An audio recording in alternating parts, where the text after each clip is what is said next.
Efendim? Açacağım.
Evet, hazır.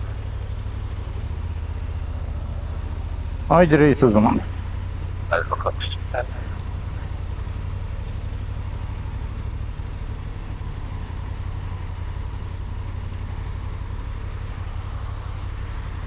Trafik nasıl ama? Çok güzel. Ama şey değil, yani çok böyle uzun üstü bir tane. Ve hayvanlar var ya.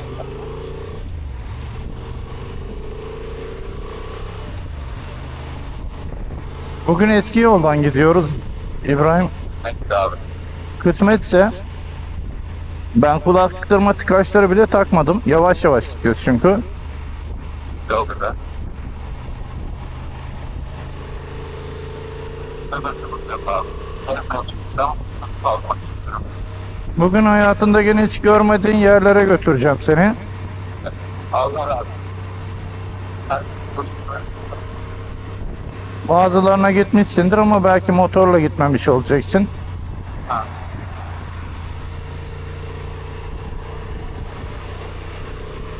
Yok, kapatmana gerek yok canım. Şu arkası serbest görünüyor. Geçtim. Şimdi biraz da videoya konuşalım. Sevgili dostlar, merhabalar, günaydın. Günaydın denir mi bu saatte bilmiyorum. Ama bizim için günaydın, çünkü biz hafta içi sabah 6'da kalkıp işe gidenler olarak hafta sonu 11'de günaydın diyoruz birbirimize. 2 günlük bir öyle durumumuz var. Bugün şimdi İbrahim'le birlikte sürüyoruz. Aynada görürsünüz İbrahim'i. Bir de interkomlarımız bağlı zaten. Interkomlarda da konuşmalarımızı duyarsınız. Rotamız eski yoldan Torbalı, yine eski yoldan Belevi. Belevi'de bir mola veririz. Köy kahvesi vardır orada. Belki bir çay içeriz. Arkasından Selahattin'e çıkacağız Belevi'den. Selahattin'den de Şirince'ye. Öğleye kadar ki sürüşümüz. Öğlen Şirince'ye çıktıktan sonra orada bir oturur. Belki öğle yemeğini orada yeriz. Yemeyiz tam bilmiyorum.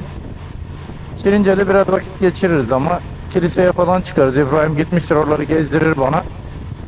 Geçen Halillerle de gittik. Tam her yeri gezememişsiniz diye yorum atan olmuş. Bugün bir iki yer daha gezeriz. Şirince'ye Selahattin'den çıkınca farklı bir bakışta giriyorsun. Normalde Selçuk'tan gelirken Şirince'yi o şekilde göremiyorsunuz. Ancak bu gideceğimiz yoldan gidince görürsünüz. Genellikle ortaklar tarafından gelenler de Selahattin'den çıkarlar Şirince'ye, bu taraftan Çamlık'tan geçmeyip, hani bilinmedik bir yol değil ama bugün için biz o yolu kullanacağız. İzmir'den giden pek kullanmadığı bir yol. Orada molamız bittikten sonra normal yoldan aşağı Selçuk'a, Selçuk'tan Kuşadası'na doğru devam edeceğiz. Fakat Selçuk'a devam etmeyip Kuşadası'na devam etmeyip sağa döneceğiz. Ahmet Bey ile Fethi Baba'ya gideriz. Şirince'de fiyatlar eğer yemek yememize mani olursa Fethi Baba'da köfte her zaman opsiyon olarak mevcut, biliyorsunuz. Sonra Fethi Baba'dan bir şeyler atıştırdıktan sonra kahvemizi içmeye Sığacık Kale içine gideriz. Sığacık Kale içinde kahvelerimizi içtikten sonra iki seçenek var. Bir tanesi direkt Narlıdere'ye doğru devam edip İnciraltı motorcuların yanına takılabiliriz. Diğer seçenek İskele Urla'ya takılabiliriz. Urla'daki İskele'de eski kemik hastanesinin yolu güzel olur. Saat 3 gibi oralarda olursak belki oraya gideriz. Değilse İnciraltı'na gideriz. Planımız da 4'te olaysız bir şekilde dağılmak. Nuri Hoca'nın dediği gibi. Şimdi eski yoldan gittiğimiz için 1 milyon tane radardan geçeceğiz. Normal yollardan, bu ana arterlerden gitmek o anlamda zorluyor beni. Yol bizi hızlı gitmeye zorluyor. Hızlı gidince de ceza yiyoruz. Yani böyle bir açmadı var. Şimdi ara yollarda zaten hız diye bir şey söz konusu değil, keyif diye bir şey söz konusu. Full keyif. Ama ana arterlerde maalesef öyle. Bir ara İbrahim'le Menderes'ten Oğlan arası o taraftan bir arkaları gezdireceğim. İbo ile gelebilirsek bir daha bir de o tarafları dolaşırız. O aradan Ahmet Beyli'ye ineriz. Böyle İzmir'de biz çaresizlikten böyle ufak tefek geziyoruz. Gidecek çok yerimiz yok. O halde yolu biraz izleyebilmeniz için susayım ben. Yolu zehirlemeyeyim. İbo ile de yolu tartışa tartışa gideriz şimdi. Herkese iyi seyirler o zaman. Yoldan görüşürüz. Sevgili İbo, bu eski yol, yeni yol yok iken, otoban yok iken de ben burada olduğum için bizim için asıl yol bu bakarsan.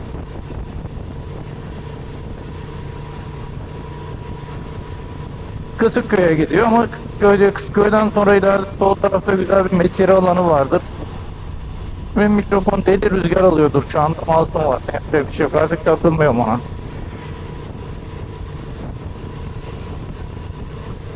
Havaalanının şu arka tarafta abi şey var.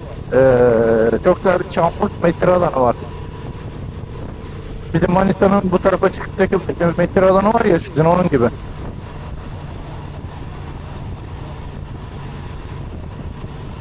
Burada arabayla giderken bir şey göremiyor ki yolun kenarlarından.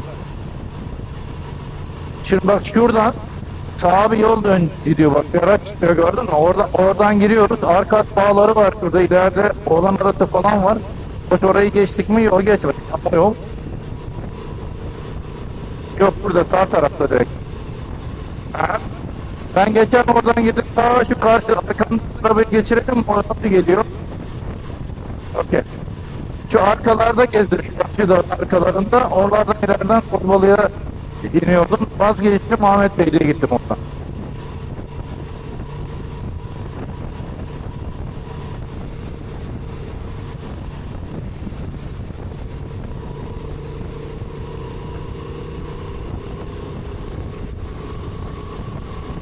Hava sıcaklığı çok güzel bugün yalnız. Şimdi yalnız bir saat sonra öğlen 12 olunca zorlayacak.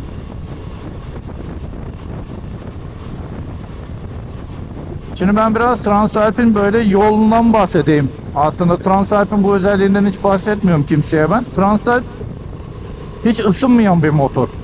Değişik bir şekilde. Kışın handikap olabilir belki, hani kışın alttan sıcak gelse iyi olur diyenler için, ama bu aletin motor sıcaklığı hiç gelmiyor. Scooter gibi bu. En büyük özelliği bu. Ben gittim bir tane kendime gön aldım ama hani şey olsun diye, altında yumuşak bir şey olsun diye belki bir işe yarar. Bunu geçen fark ettim çünkü bunun fanları açsa bile fan egzoz çıkışları, fandan gelen sıcak hava bana o gelmiyor bir şekilde. Ben bunda sadece ısınıyorum. Mesela kuzey güney doğrultulu gidiyorsam, güneyde doğudaysa o taraftaki bacağımı güneş yakıyor. Güneş ne tarafımdaysa o taraftaki bacağımı güneş yakıyor. Motordan gelen bir sıcaklıkla herhangi bir rahatsızlık duymuyorum. Titreşim konusu da 4000 devirde bir titreşim geliyor. Ben 3800 devirlerde kullanıyorum motoru. 4000'de bir titreşim geliyor. 5000'e 5500'e kadar o titreşim 4000'de en maksimumda başlıyor. 5000'e doğru azalarak gidiyor. Öyle bir titreşim var. Motorun genel yol gidişinde bunun dışında bir şey yok. Arka freni, ön freni böyle. Ön freni çektiğiniz zaman zıngadanak durursunuz. Yani sıkıntı yok. Fren tutar mı, tutmaz mı? Öyle endişelerimiz yok.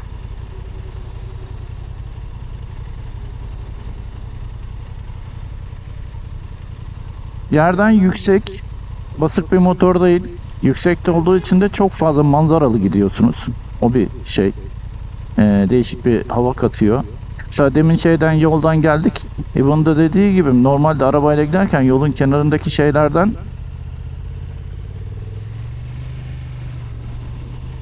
döner mi komple bu tarafa, dönmedi. Önünden bir şey gelir mi, gelmedi. Devam o zaman. Yolun kenarındaki şu refüjlerden arabada refüjün arkasında büyükçe bir kısmı göremez oluyor insan. Ama motorla refüjün üstünde kaldığımız için, epey bir üstünde, çevreyi çok iyi görebiliyoruz. Onun için bu makineyle böyle yol gitmek eğlenceli. Eğer bakına bakına gitmeyi seven bir adamsan.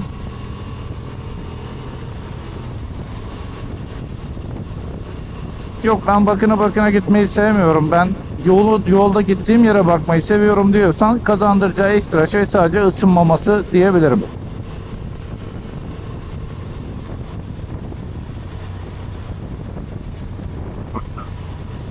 Evet, akselerasyonu, hızı, hani enduro, yani adventure ruhuyla gezen adamları tatmin eder. Hani asfaltta gazlayacak adamları bilmiyorum da.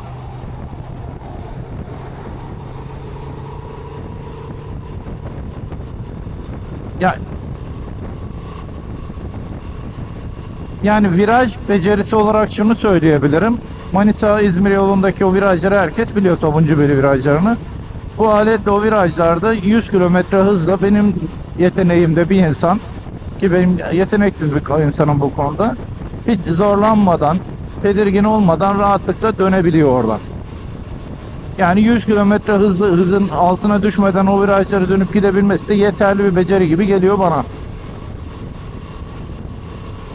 Makineyi yatırıp kaldırmak için uğraşmaya gerek yok. Yani teknik kontra tekniğini biliyorsan, yani elini hafifte dokundun mu makine zaten yatıyor, kalkıyor kendisi, bir sıkıntısı yok. Yolda giderken zaten bir ağırlığı ile ilgili bir şey zaten hissetmiyorsun. 205 kilo mu 207 kilo mu ne bu motor? İşte 100 kilo da beni koy, 307 kilo, 15 kilo da yüklerimiz olsa 340 kilo kuş gibi gidiyoruz.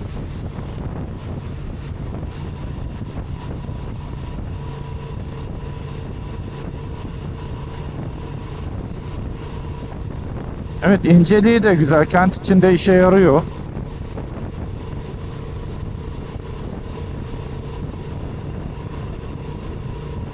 Yani sen Manisa'dan geldiğin için İzmir'de de sürüyorsun ama mesela pik saatte İzmir'de motor sürmenin telaşlı bir şey olduğunu fark etmişsindir.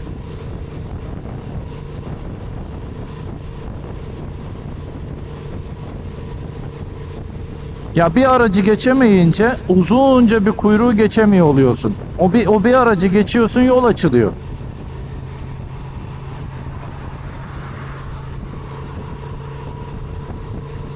Kal orada geçsin o. Ben de çekileyim, beni de geçsin.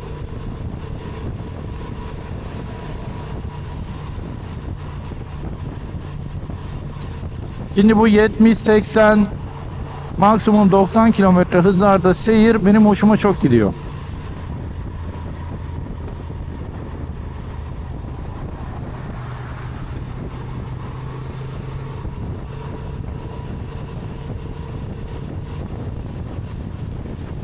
İşte bu yollarda diğerleri de gidemiyor ya artık radardan dolayı.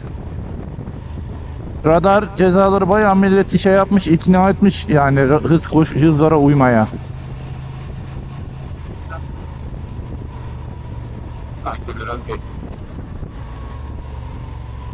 Olsun, insanlar gene de günün sonunda ikna oldular yani abi gitmemeliyiz diye. Ama işte bunun yanında motorcular da böyle şey yapmamak. Ya bizim şu hız tatilimiz en hızlı araçtan 5 kilometre hızlı olması lazım, o kesin. Yani kanunun izin verdiği en hızlı gidebilecek araç atıyorum 100 kilometre ise orada motor her durumda 105 yapabiliyor olmalı. Evet.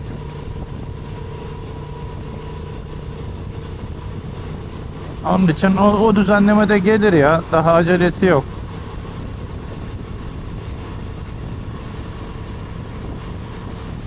Olur olur. Belki onların zamanında gelir. Sen de anlatırsın ona. Biz kamyonlarla aynı hızda gidiyorduk. Sonra otobüs hızına çıkardılar. Bir sevindik bir sevindik diye.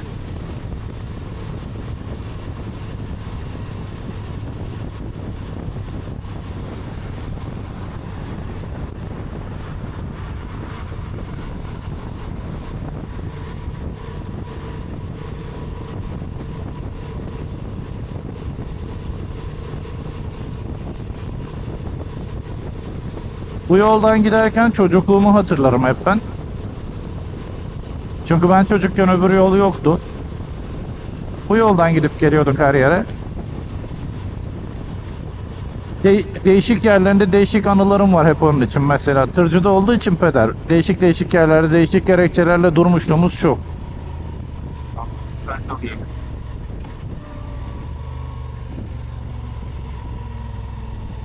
Yani yoldan geçip gitmekle yoldan bir hatıra bulundurmak arasında şöyle bir fark oluyor. Yolda eğer durman gerektiyse bir sebepten bir hatıran oluyor yolda. Bir sebepten durman gerekmediyse buradan geçmiş oluyorsun. Öyle bir farkı var yolculuğun.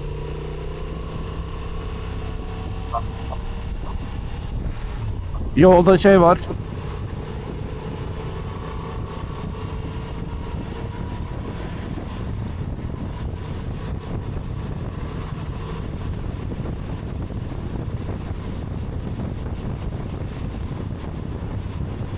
Ayrancılara geldik bile.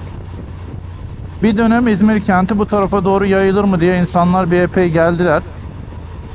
Bu merkeze yakın epey bir çalışılacak OSB'ler bilmem neler var çevrede. Sanayi tesisleri falan. Sonra tekrar sanki trend şey oldu. Değişti. Şehir başka tarafa doğru kaydı sanki. Evet, yani şeye doğru. Ben hemen orada gidiyor ama ben hemen de geçtim. Buradan Çeşme'ye doğru gidiyor. Yeşilde yandı ya. Şeye doğru, Seyrek tarafına doğru, işte Menemen tarafına doğru gitti ya. Hala OSB o tarafta çünkü bayağı bir palazlandı. Sanırım sanayiyle paralel gidiyor. Sanayi nerede gelişirse kentte o tarafa doğru büyüyor ister istemez.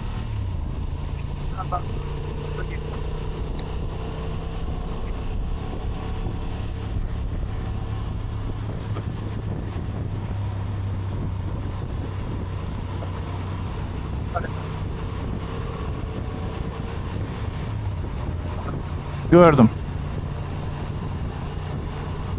Sıcaklık 29 derece. Tam motorcu sıcaklığı. Fakat ben bugün siyah kıyafetlerle çıktım. Dedim ki Rider denemin şu montunu hiç giymedim. Bu sene giyeceğim ve eskiteceğim onu. Fakat o da siyah renkli. Geçen sene giydiğim beyaz montum beyaz olduğu için bir avantaj sağlıyor. Evet. Ama ben hepsi yaşlıyım bu konuda. O yüzden alışıyorum. Yanmaya. Ben pek alışık değilim abi ya.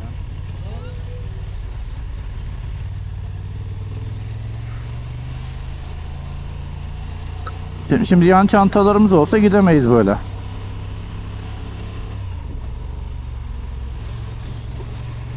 Çok herhalde. Olabilir. Yok öyle demeyelim. İnsanlar uyku mahmurlar daha. Yeni yola çıkıyorlar. Gün içinde adapte olacaklar. Yani olayı böyle değerlendirmekte yarar olduğunu düşünüyorum.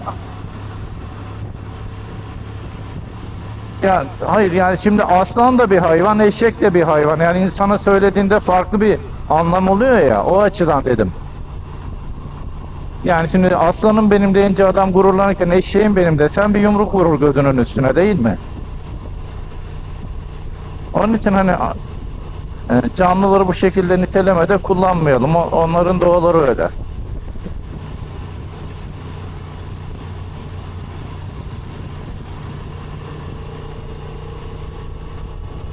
Şimdi bilinçli tercihle onun doğasını eşleştirip de doğru bir yere çıktın. Çorbacı doktor. Her yer doktor çorbacı dolu. Salihli'ye giderken de var. Çorbacı doktor. Yani çorba doktoru mu? Mesleği doktor da çorbacılık mı yapıyor? Onu bilemedim. Yani tam açıklanamamış, izah edilememiş, böyle hafif yarım kalmış bir ifade var orada.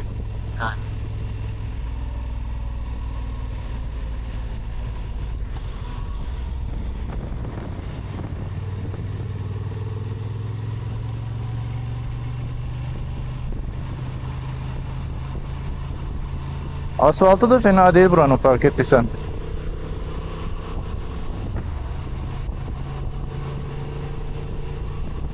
Şimdi birazdan bu dümdüz gittiğimiz yol Torbalı'dan sonra Belevi'den sonra çok güzelleşecek. Yani benim sürüş tarzıma göre güzelleşecek. Size göre değil de. Sizin tarzınıza göre bu şu gittiğimiz hal de çok güzel zaten. Buradaki şu selviler çok güzeldir. Bana gene çocukluğumu hatırlatan şeylerdendir bu. Ben Bolu Karadenizliyim. Bizim orada ağaçlar böyle selvi melvi bu şekilde uzamaz. Bizim oranın bitki örtüsü bambaşka. Bunları görünce çok şaşırmıştım. Bizim uzun ağaçlarımız abi bir çeşit çam türü, küner der yerleri. Kalem gibidir ama bunun gibi kısa dikenli değildir, uzun dikenlidir. Bunlar mesela bir ardıç çeşidi bildiğim kadarıyla, selvi değil bunlar. Selvi kavak çeşidi oluyor değil mi? Ben mi yanlış biliyorum? Çam çeşidi mi? O zaman bunlar öyle. Bizim orada bu tip olan yani dikenleri bu şekilde olan şeylere ardıç deriz. Biz böyle uzamaz. Daha çok yerde çalı gibi olur. Evet. O zaman servis. Çok servis. Bu ne? Bayağı böyle pahalı. Bizde böyle bu şekilde uzayanını bulamazsın. Şu beyazı geçmeyeceğim. Bu abi gider gibi bir his geldi içime. Gitmeyesi geldi. Ama yerde engebeliymiş. Ya geçen işte şeyde Turgutlu çıkışında bir araba önümüzden bir gökyüzüne uçtu ya İbo. Yol böyle düz gidiyor. Otoban çıkış, otobana giren yerde. Hız sınırımız kaç biliyor musun? Bu beyaz araba ondan gitmiyor. Dedim ya sana radardan tırsmışlar diye. Şu önümüzdeki yer gibi sağa doğru çıktık abi. Kentin içinden otoban bağlantısı ama. Dönüyorsun. Asfalt hafif sollu gidip ilerliyor otobana doğru, tamam mı? Adam sollu gitmedi, düz gitti. Ama asfalt bitiverdi abi. Bittiği yerde de sana anlattım onu herhalde. 1 metre derinliğinde bir çukur. Hız kesmeden herif bir de aldı. Bir çıktı bu şeyden. San Francisco sokaklarında hani var ya, arabalar atlaya atlaya iniyorlar yokuştan. Onun gibi uçtular. 2 kişi vardı içinde. Arabada muhtemelen altında bir takım var idiyse artık yok yani. Ama nasıl hiçbir lafa koymadan, bir şey yapmadan öylece bırakmışsın abi. Evet.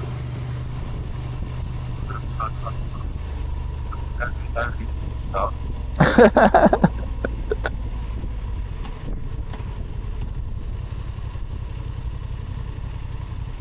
Haberci arkadaşımız burada.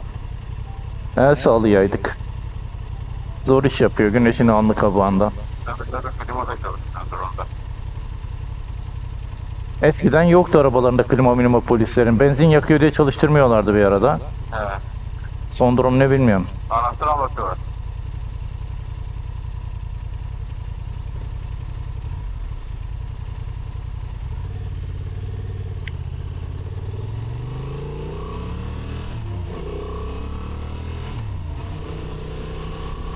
Geldin mi? Tamam.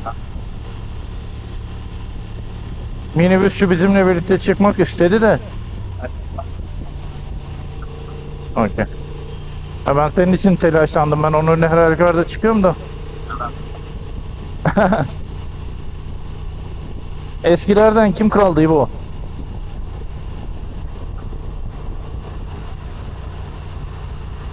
İbo, kendisi eski, ben varım. Motorculuğu eski olan da sen varsın. Yapacak bir şey yok.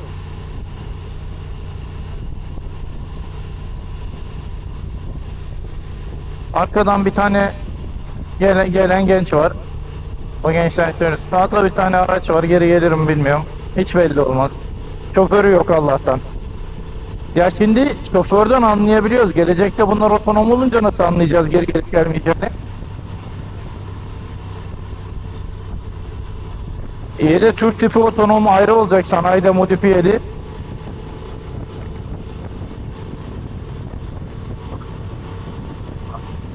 Tabii modifiye ettirilir abi. O direkt kullanılmaz hiçbir şey.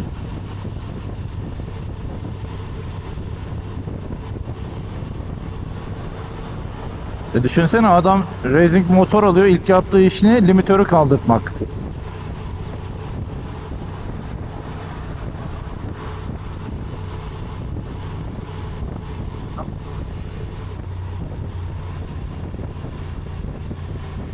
Bence limitör beni hayatta tutabilir, Allah muhafaza, ben en iyisi gideyim ya da. Şu tırdan dolayı şöyle hafifçe soldan gidiyorum. Şu beyazlı genç bir usturuplu geliyor gibi geldi gözüme.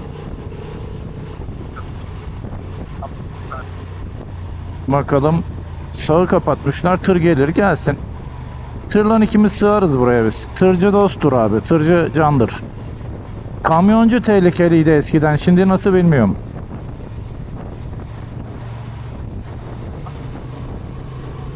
Eskiden, çok eskiden tırları şoför kullanmazdı. Tırları kendi sahipleri kullanırdı abi.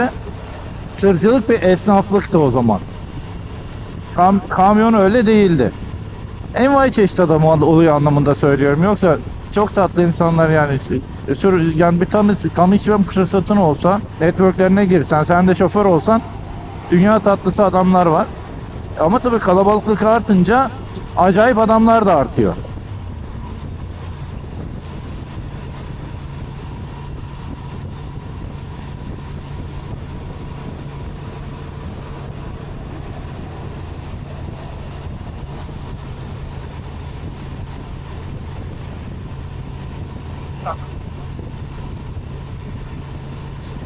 Sıkıntı oluyor.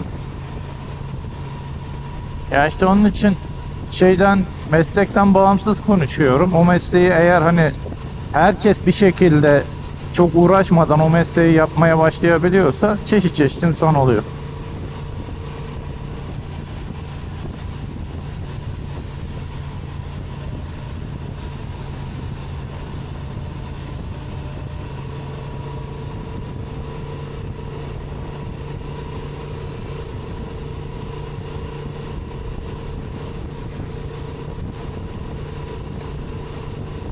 Allah Allah, öyle bir uygulama mı var?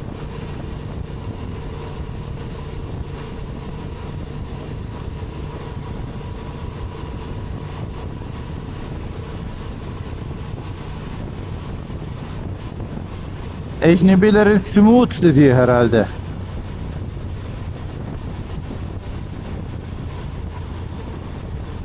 Ben geçenlerde fark ettim. Daha yeni yeni kollarımı sürekli kasarak, yani düşünmeden kasmayı bırakamıyordum kollarımı. Kolumu bırakmalıyım, kasılı böyle diyordum. Yeni yeni kendiliğinden serbest tutabilmeye başladım abi. O işte o nasıl böyle oldu? Hani ben tamam burada bir şey olmuyor diyorsun, salıyorsun. Gel abi. Doğru sesi de güzelmiş adamın. Bekleseniz mi artık?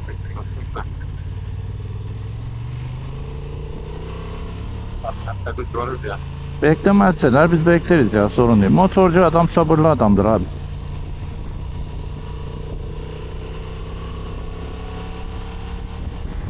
Hayatta kalan motorcular.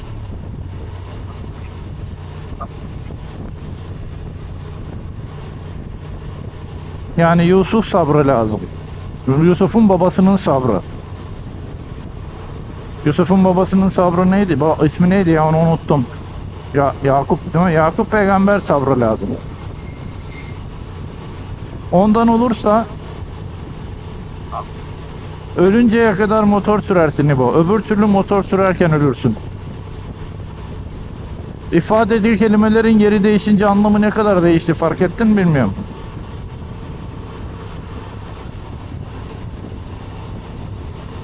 %50'si de olur.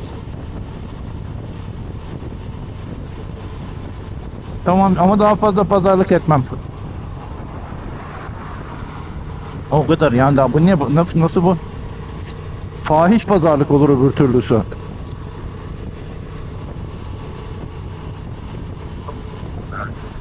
Onun için hep niye kaçabilecek yer bakıyoruz? Niye hep ya gitmiyor oraya girmeyi verelim diyor. Sebebi bu.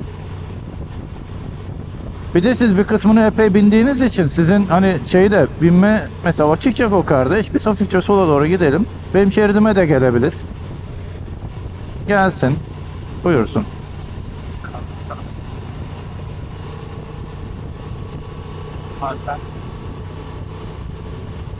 Sen artık canlı yayında sövmüyorsun biliyorsun.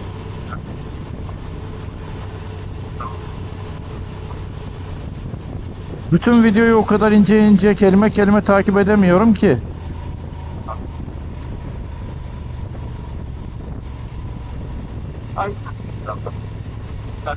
Evet, yol verdi sandım. Vermemiş. Dördün Ne? Niye durdu ki acaba? Şu sarılı gelir, önü dolu.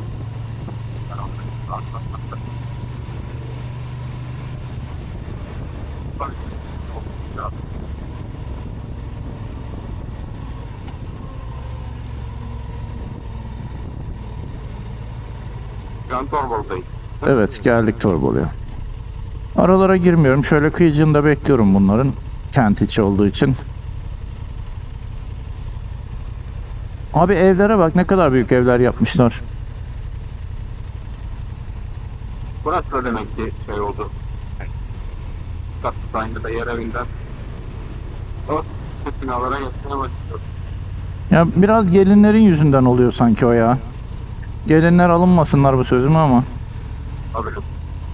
Yani bu evin külünü ben böyle süpüremiyorum baba, bana apartman dairesi diyorlar. Öyle olunca da avlunun içindeki ev kapanıyor, apartman dairesi oluyor işte.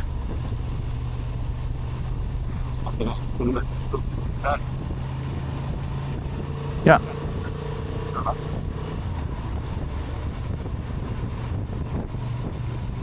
ya işte şu an villa dediğimiz yerde oturuluyordu zaten de. Villada mesela temizlik için müştemilatın falan yoksa villada aynı şey.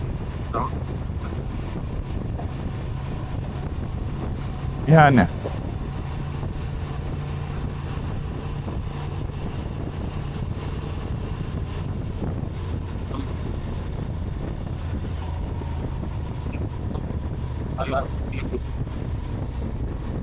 önümüzden birileri gitmekte.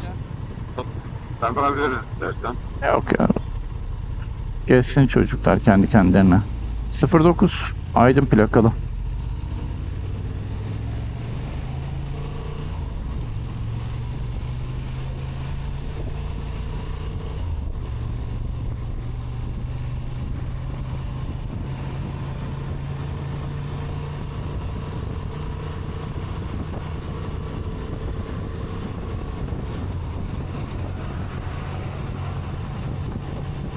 Geçen şuradan Kemalpaşa'dan geldim buraya. Bir trafik kentin içine girdim, içinden döndüm, şuralardan bir yerden çıktım, öyle gittim Selçuk'a. Doblo mu geliyor?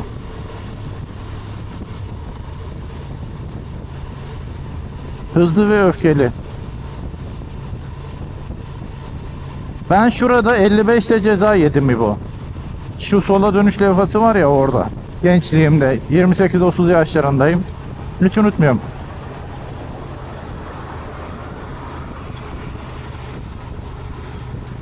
Şöyle çıktım, şurada refüjün bittiği yerde gel abi dediler. Ne oldu dedim, radar dediler. Lan nasıl radar dedim, 50 ile gidiyordum, yok abi dediler. 55 ile gidiyordum. 55 buçuk mu ne?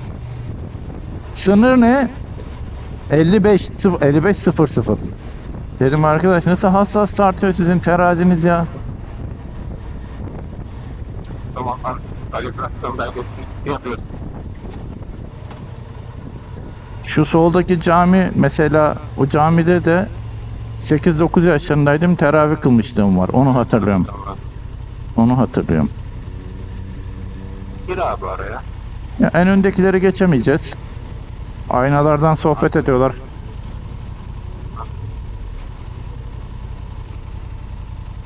Sen geçersin de oralardan. Onlar ne ya? O ne der sana?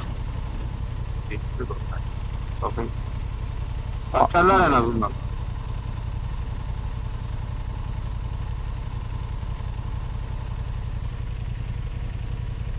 Allah çok iyi.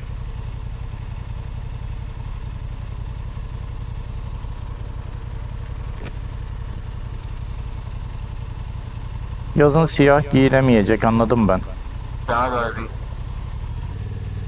O ne yapıyor abi? Arabasının süspansiyonlarını deneyen biri var. Abi şey yapalım. Bak, Araya iyi ki girmemişiz diye kendimce.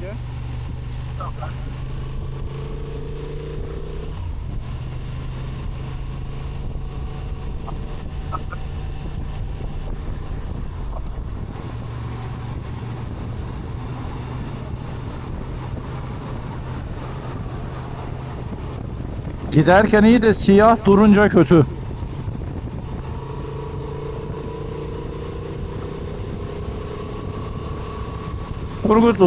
Turgutlu diyorum, Torbalı'dan çıktık.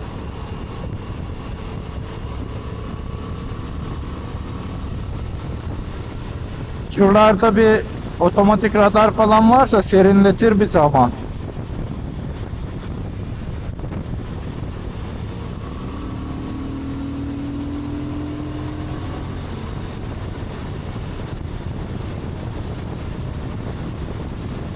Bakıyoruz.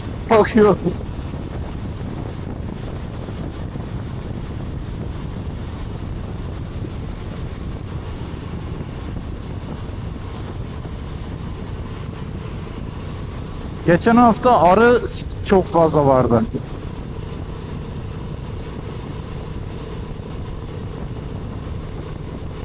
Bu sene birkaç köyde arı kovanlarını sel almış abi. Meyve olmadı ya. Arılar bir sene greve gitseler var ya, acız. Gördüm abi, ben sağda kalıyorum. Arkamızdan bir araba geldiği için çıkmaz. Arabayı görür diye düşünüyorum gari.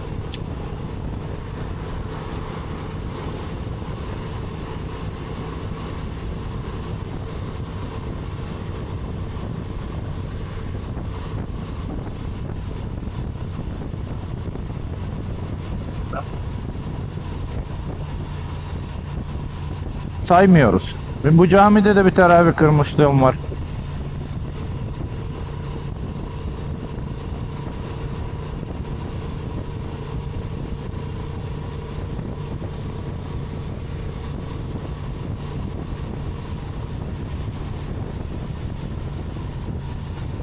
Niye durasın ki? Ha, vakit çıkmak üzere olur.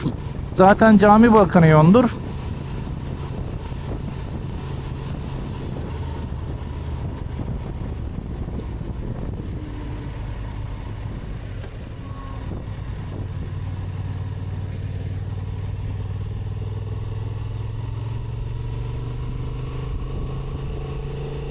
Eskiden bu yol böyle değildi.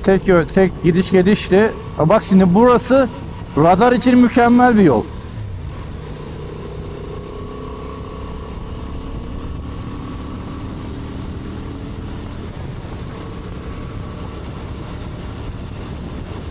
Yapacak bir şey yok. Yol götürüyor.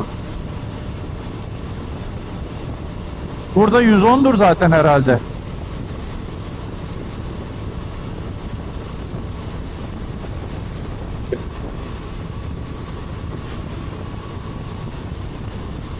Türk insanı böyle bir iyi niyetlidir diyorsun.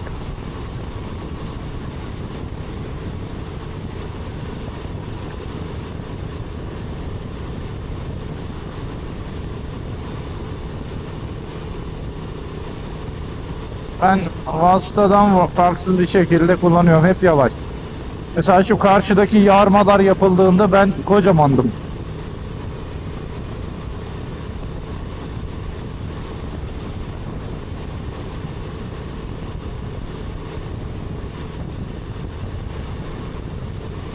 Bize okulda yamaç ankrajlamasının dersini vermişler. Derste anlatmışlardı. İlk uygulamasını burada görmüştüm ben onun.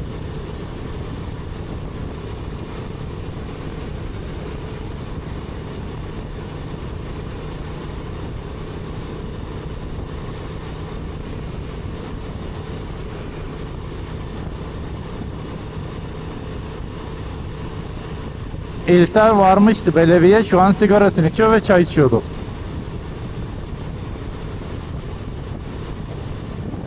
O seviyor öyle şeyleri.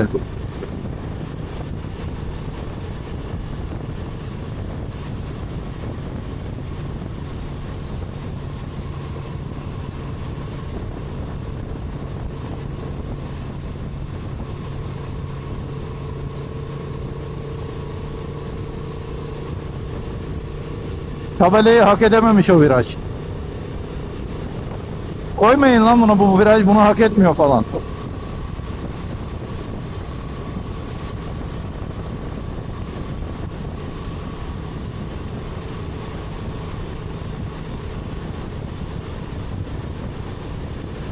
Dönerdik ya. O kadar da değil bu.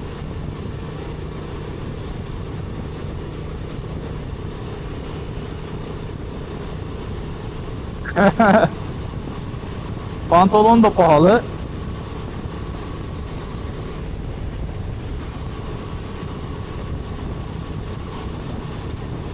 Çok güzel be. Yolda bizden başka kimse yok. Arkada bir herif var.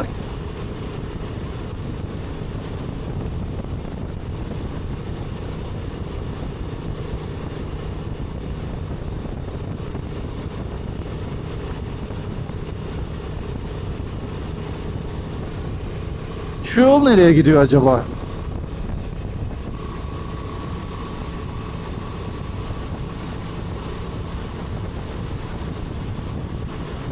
Mera, me- Herhalde onların yolu.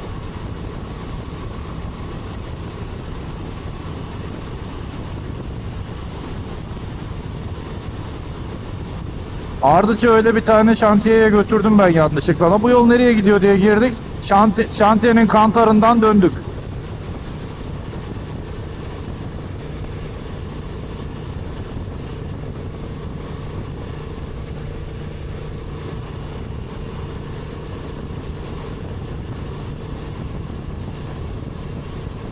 İleride bir beyaz araç var, bize bakıyor.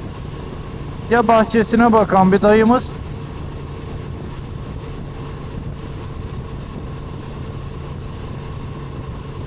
Çok tatlı yerleşmiş ama. Tebrik ediyorum. Rahatsız etmiyor insanı. Kibar, kibar.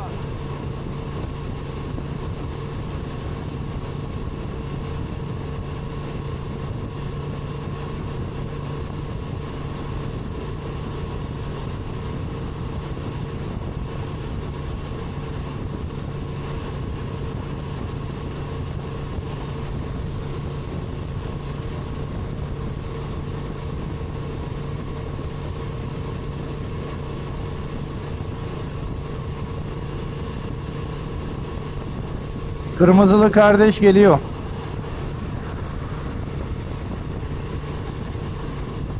O radarı biliyormuş o.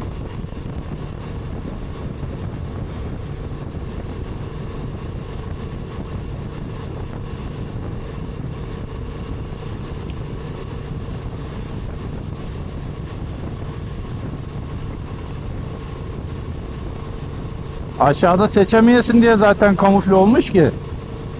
Kamerayı da yukarıya doğru koymuşlar. Denizaltı periskopu gibi.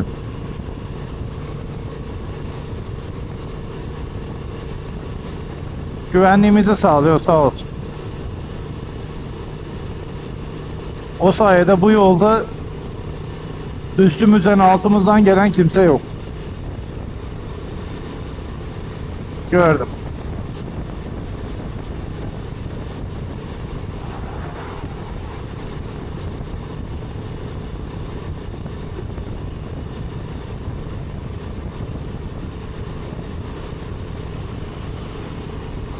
Şu yukarıdaki kaleye yayan bir çıkış var. Geçen bir çocuk çıktı.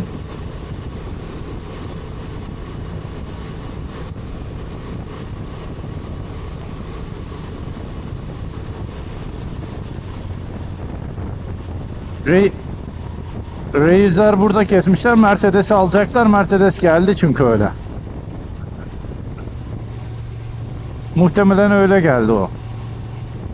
Bir el sallayayım ben bunlara. Diyorlar ki el sallama, adamı niye şey yapıyorsun? Bak buraya bak. Dayı bisikletle gidiyor. Bak, radarla ilgili hiç sorunu yok. Orada hız sınırı kaç?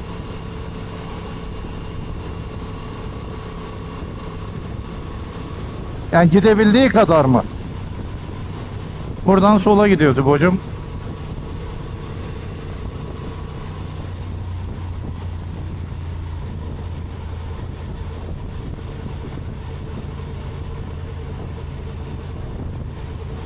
Nasıl gezimizin güzel yerlerine doğru yaklaşıyoruz.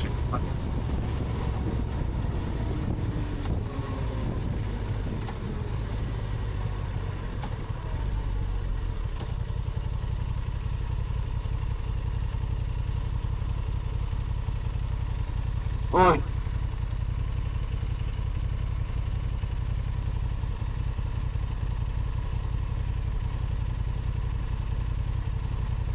Götümüzü açık havadan tut. Çıkalım.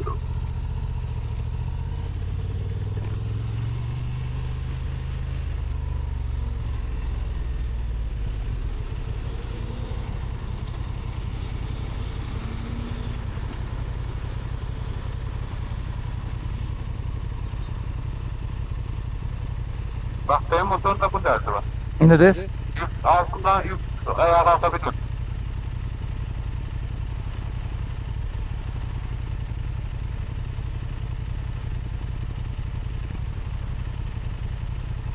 İbo, camının kirliliği buradan bile seçilebiliyor. Abi senin kapı görevdi bunu. Hemen şu an öldü. Benzinliğin birinde motor yakıyorduk. Tamam.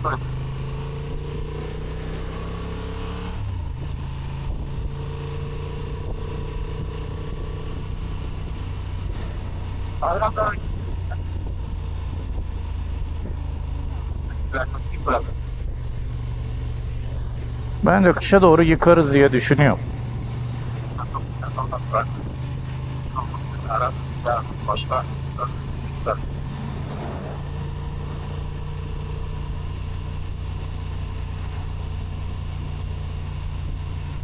Ya bak bakalım. Rahatsız ediyor. Mesela normal toz korozyon yapmaz, çamur yapar. Eğer tozlandıysa yıkadığın zaman korozyona sebep olursun. Benim çıkış noktam da orası ama temiz motorun olmaz.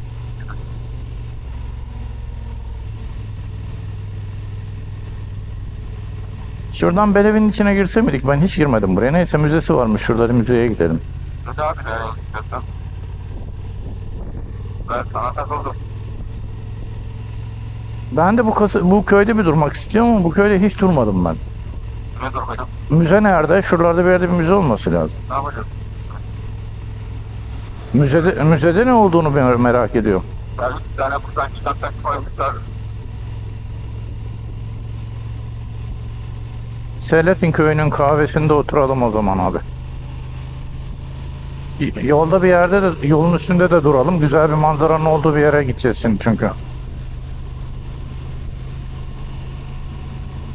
Şimdi buradan sonra, Belevi'den sonra sevgili dostlar, Selahattin'e gideceğiz. Aydın otobandan giderken Selahattin Tüneli diye görürsünüz. Trafik radyosu açıksa, enable'sa eğer radyonuza da Selahattin Tüneli diye orada bir kadının sesini dinleye dinleye tünelden geçersiniz. Aha işte o Selahattin Tüneli'nin şeyine, köyüne bugün kısmet olursa İbrahim'le gidiyoruz. Selahattin değil, Selahattin. Anladım. Yok, Selahattin Tüneli oranın adı. Anladım. Selahattin'le Selahattin farklı şeyler muhtemelen. Öyle olmasaydı aralarında böyle harf farkı olmazdı. Ama araştırmadım ben. Kelimelerin anlamlarını, kelime köklerini bilmiyorum. Sol taraftaki gölde hala su var. Bak o normalde bu mevsimde kurumuş olurdu. Çeltik tarlası değil. Orada öyle o su birikir. Tamam. Tamam. Ama o çekilince oraya ekim yapıyorlardı diye hatırlıyorum. Kamyon çıkıyor.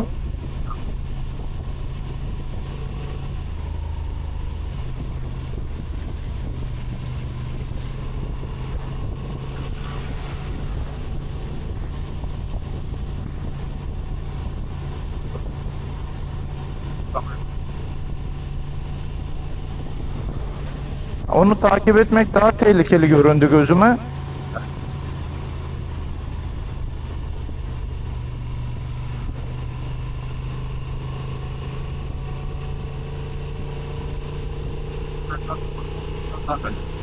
Allah rahmet eylesin.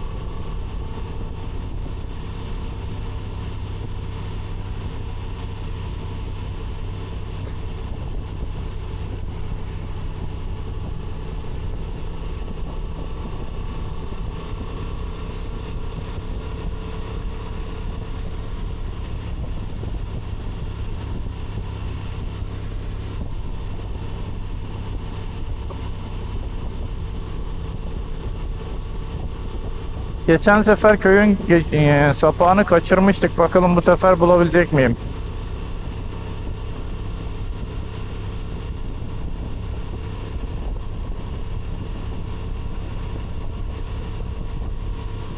Ya koca Gökkaya'yı göremedik abi biz. Yani böyle Selahattin köyün girişini kaçırırsan bu şey değil yani. O meyvecilerde ne var bak bakayım. Şeftali miydi o be? Ne ara çıktı şeftali be ya? Abi ovaya baksana. Burada taş ekiyorsun abi. Aynısı Manisa ovası gibi. Manisa'dan farkı aşağıda. He? Adam mı? Bak. Acaba buradan mı giriyorduk diye şüphelendim de ondan mı baktım? Yok, daha ileriden.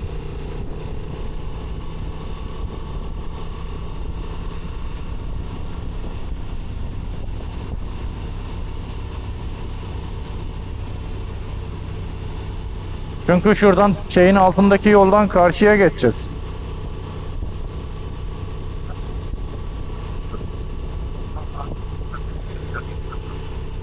Yani şuralarda zaten dönüş yoksa geri döneceğiz, oradan gideceğiz gene.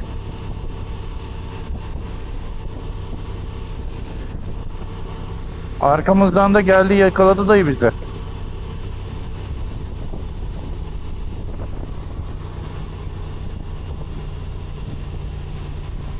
Levha sağa da bir gidiş olduğunu söylüyor burada. O halde sağa gidiyorum ben. Çıkamazsak döneriz.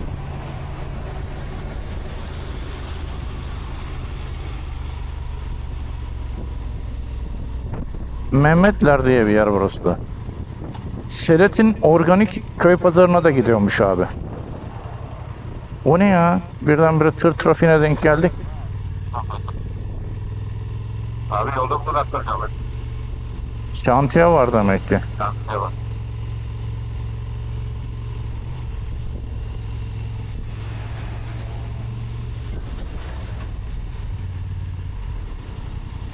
Güzel olması gerek. O arkadaş ne yaptı herhalde oraya?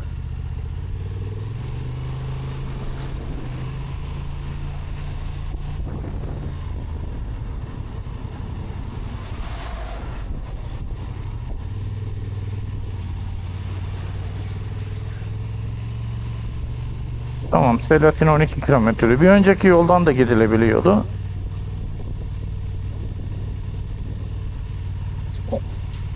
Tam sağ mı la? Tam sağ. Ha. Germen gitti. Evet, düz gidersen Selahattin'den de Germenci'ye iniyorsun aşağıya. Tamam. Sayın. Dostlarımızı Yo, bizi fark etti arkada.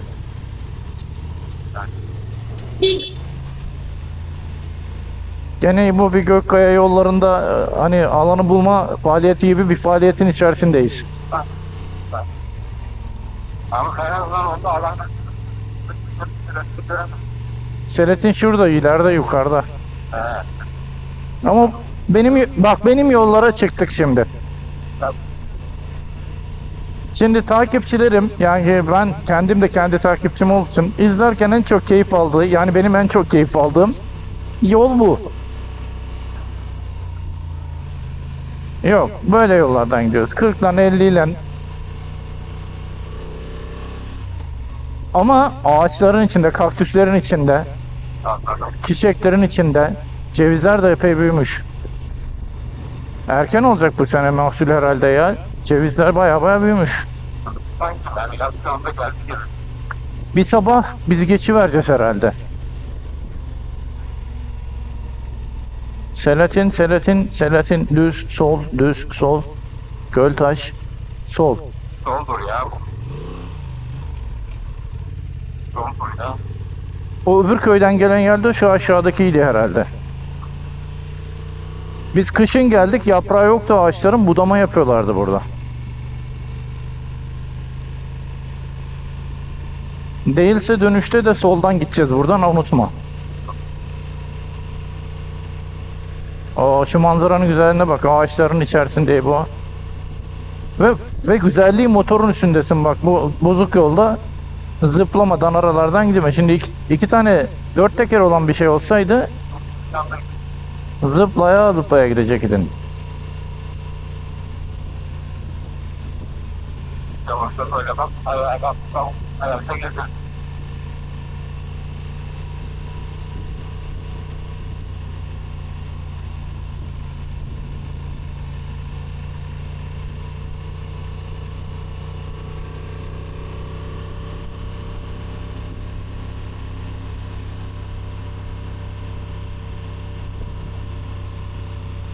Artık navigasyon açmıyorum biliyorsun. Açsaydım şu anda navigasyon bizi Selahattin'e götürürdü. Şu anda hislerimizden Selahattin'e gidiyoruz. Yok öyle bir şey. Motorcu dediğin adam gelir, istediği yere gider. Gidemezse sebeplerini araştırır. Navigasyon da ne?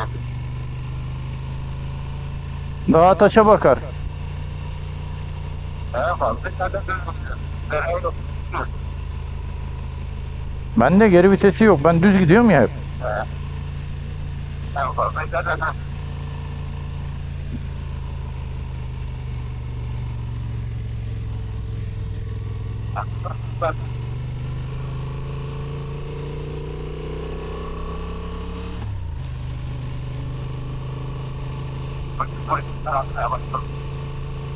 Vizörü aç. Vizörü açınca biraz toparlanıyorsun. Allah'tan Tabii canım, içteki olmasa hiç şansın yok. Nereye geldik? Bir taş ocağı gibi bir yere geldik. Dur bakalım. sağdan. Bir şeyin bizi otobanın altından karşıya geçirmesini bekliyorum yolun. Geldik. He. Yardım cevap Bey. Evet, ileride de vardı. Bir önceki köye dönseydik o da oradan mı götürecekti bilmiyorum. Ama artık şimdi Selahattin yolunda olduğumuzu söyleyebilirim en azından. Nasılsın? Abi köyün yolundayız. Köyün başka yolu yok. Evet, tamam. Nasıl gideceğiz köye? Evet, ben gidelim. Hani yani diyecek ki baba buradan gidemezsin, burası orman. Abi biz köye gidiyor. Akrabalar böyle. Şimdi çok güzel bak, taş döşeli bir yoldan gideceğiz köye kadar. Bu da yeni adet sanırım köy yollarında. Evet. Yani ben böyle hani ben takımı sadece dolar çalışıyorum. Baksana yere. İşte burası efsane baba. Ve yol sana ait. Bunun için sadece bir saat yol geldik. Bence de değer.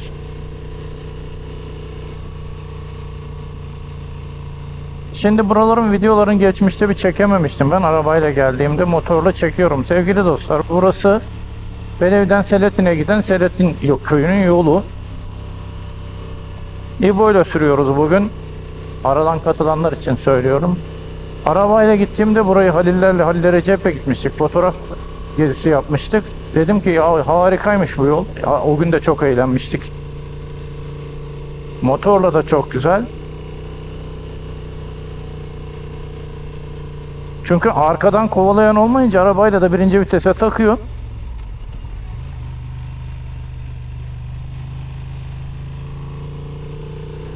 Camları açıyorsun.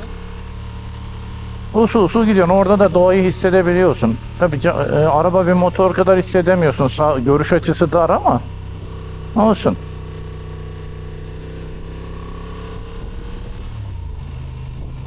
Bak o gün geldiğimiz için İbo bugün burayı görüyor. Her şey bir şeye vesile. Değil mi İbo? Ben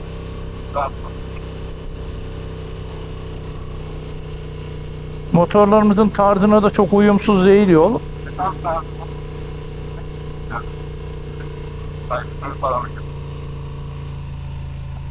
kadar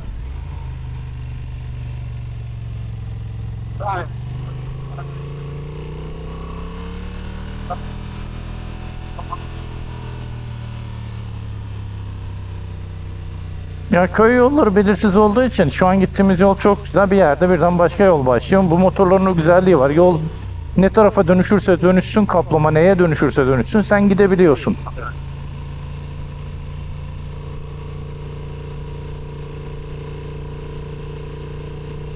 İşte gene benim yolculuk yapma sistematiğimin azizliğine uğradık. Böyle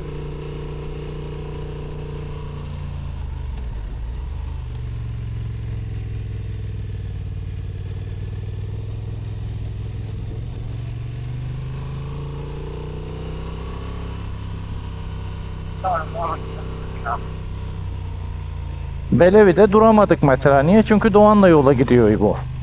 evet. Mesela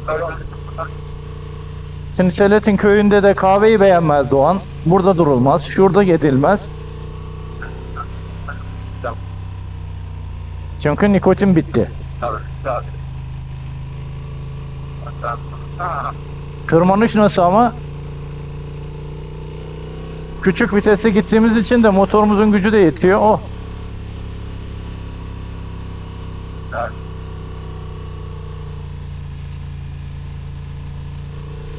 Hangi dağa çıkıyoruz baksana.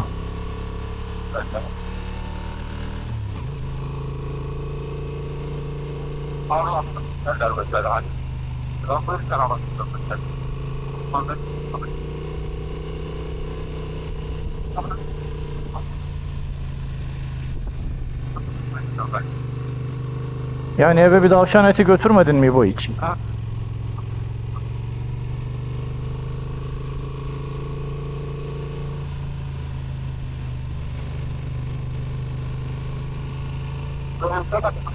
hayvanların bedava esnaflar onlarda var.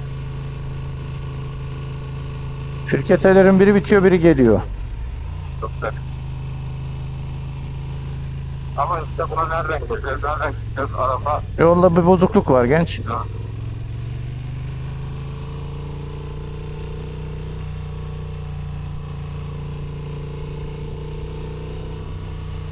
Ve bir belden açtık. Gözeye kadar geldik herhalde. Buraya kadar indik. Manzaraya bak şimdi. Yatak göz yapmak hemen yatak. Şimdi dağlardan aşağıya.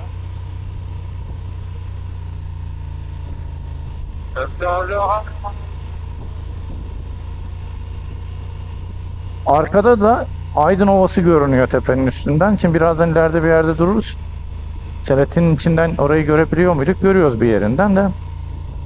Köye geldik, bak buradaki suya bak.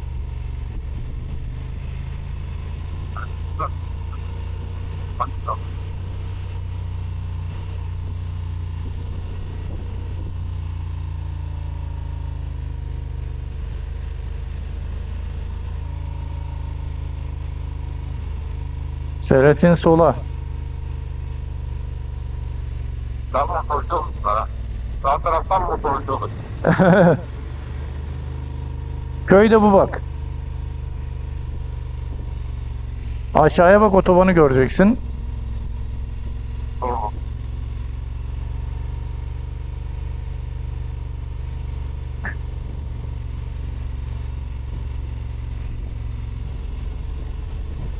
Ya bizim daha burada ne tutuyor? Ya işte İzmir'in çevresinde bir sürü yer var daha gidilecek. Geçen işte liste attım sana. 30 yer var. İzmir'in hemen çevresi derken şeyi de kattım tabii ona ben. Sakız Adası'nı da kattım. Evet. Çünkü Sakız da çok yakın bize. Yani gidilecek çok. Şu soldaki eve dikkatini çekmek isterim. Taşı. Tabii. Aynen. Bak derelik tepelik bir yerde bir köy, adamın köyü ama yani.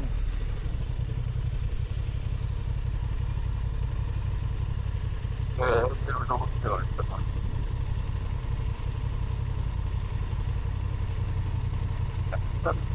Burada gerekiyor. Şöyle.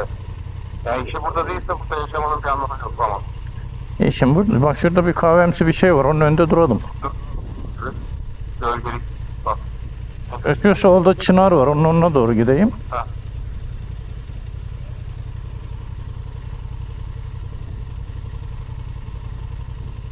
Şöyle şurada dursam bize vururlar mı? Tamam. Banlarını götürdükten sonra şey yapalım. Selamünaleyküm.